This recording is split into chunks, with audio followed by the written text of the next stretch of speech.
की बात है कि विशाल सभागार में हम लोग जनजातीय गौरव दिवस मनाने के लिए जुटे हैं। वस्तुतः आज बिरसा मुंडा का जन्मदिन है और इस जन्मदिन को भारत सरकार ने जनजातीय गौरव के रूप में मनाने का निर्णय लिया है। तो सबसे पहले बिरसा मुंडा का जन्मदिन है तो उनके बारे में कुछ जानना और समझना बहुत ही जरूरी है। इतना तो हम लोग जान ही गए कि बिरसा मुंडा का जन्म आज के दिन अर्थात 15 नवंबर को हुआ था। ईस्वी सन में विद्वानों में मतभेद है। कुछ विद्वान कहते हैं कि ये 1874 था और कुछ विद्वान कहते हैं 1875। खैर इसको विद्वानों ने सुलझा लिया कि 1875 के दशक में आज के दिन बिरसा मुंडा का जन्म हुआ था। उस समय बिहार और झारखंड एक था। जैसा कि हमारे बंधु झारखंड के आज गौरवान्वित हैं कि हमारे राज्य के थे, लेकिन वस्तुतः वो तो बिहार का अंग था। तो वर्तमान लोहरदगा जिला में तमार एक बस्ती है, वहाँ इनका जन्म हुआ था छोटे से किसान परिवार में। और दुर्भाग्य की बात ये थी कि इनका पूरा परिवार आदिवासी मिशनरियों के चपेट में आ गया।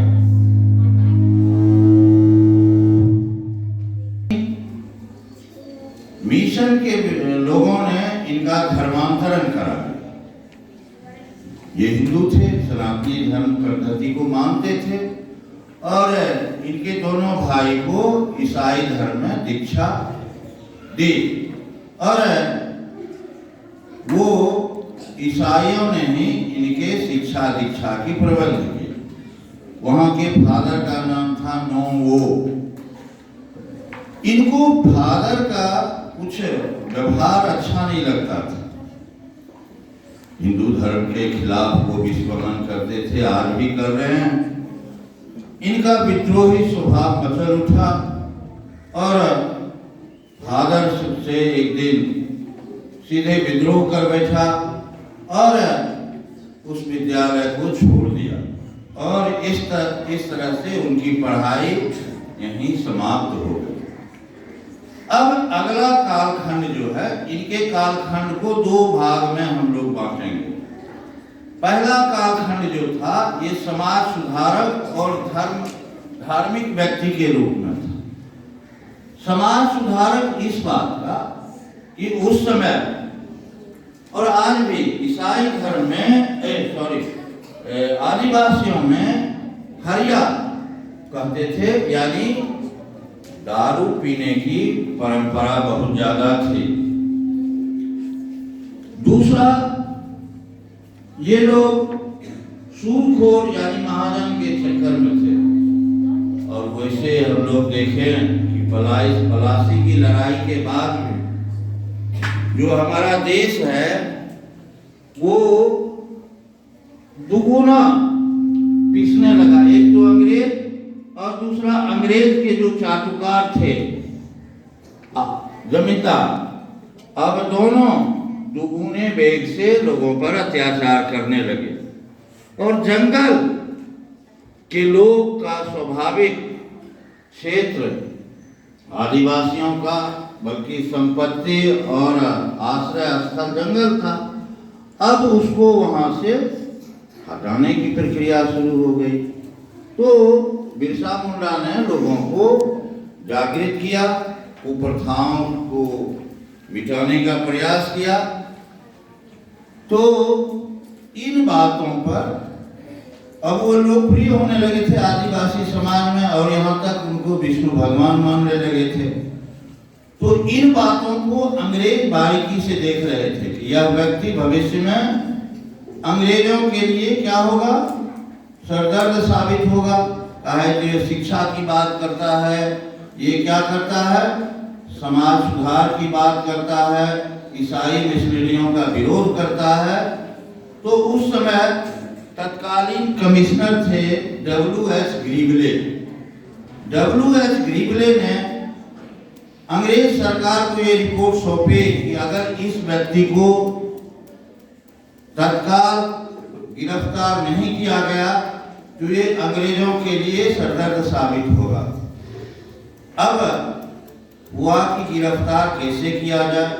वो तो धार्मिक कार्य कर रहे हैं, समाज सुधार की बातें कर रहे हैं, शिक्षित होने की बातें कर रहे हैं। तो एक उपाय निकाला कमिश्नर साहब ने और उसने कहा कि यह व्यक्ति पागल है और ये हमारे समाज के लिए खतरा है। तो इस तरह से उन पर गिरफ्तारी वारंट हुआ। एक डीएसपी थे उस समय रांची के, उनका नाम था G.R.K. मेयर्स। तो डीएसपी को कहा गया कि आप उनको गिरफ्तार करिए। 10 सैनिक के साथ वो गए। हमारे कुछ भारतीय लोगों ने क्या किया, उनका पता बता दिया और गए। उनको 2 साल की कारावास हुई और 50 रुपये का अर्थदंड लगा। इस तरह से उनको जेल में डाल दिया। सरकार सोच रही थी कि अब बिरसा प्रकरण का पटाक्षेप हो गया। इसी बीच में विक्टोरिया जयंती आ गया और उसमें क्या किया गया कि कुछ कैदियों को रिहा किया गया समय से पूर्व। तो 2 साल से पहले ही इनको रिहा कर दिया गया। तो ये आए। अब इनका संघर्ष जो है अंग्रेजों के प्रति हिंसक संघर्ष होने लगा। और चूंकि अंग्रेज क्या करते थे, इनको जंगल से, जमीन से बेदखल कर देते थे। और तत्काल हंटर कमीशन ने तो ये यहाँ तक कहा था कि आदिवासियों की आधी जमीन जो है वो सूदखोर महाजन और जमींदार अंग्रेज सबों ने बंदर बांट कर दिया। तो इस तरह से उन्होंने सशस्त्र संघर्ष का रास्ता चुना और कई जगह विद्रोह किए। अब एक दूसरा विषय हो जाएगा उन विद्रोहों की चर्चा, चूंकि विद्रोह कई हैं।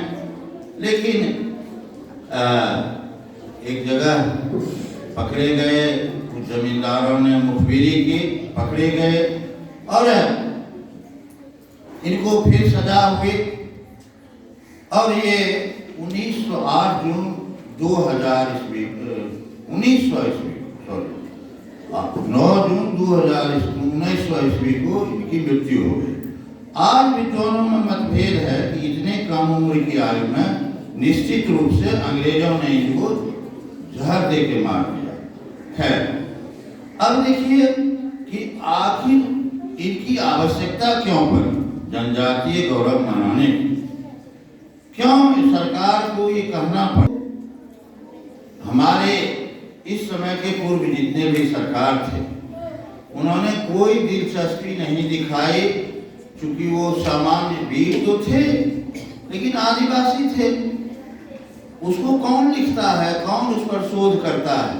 लेकिन वर्तमान सरकार ने उन आदिवासी वीरों को उसकी वीर और उसी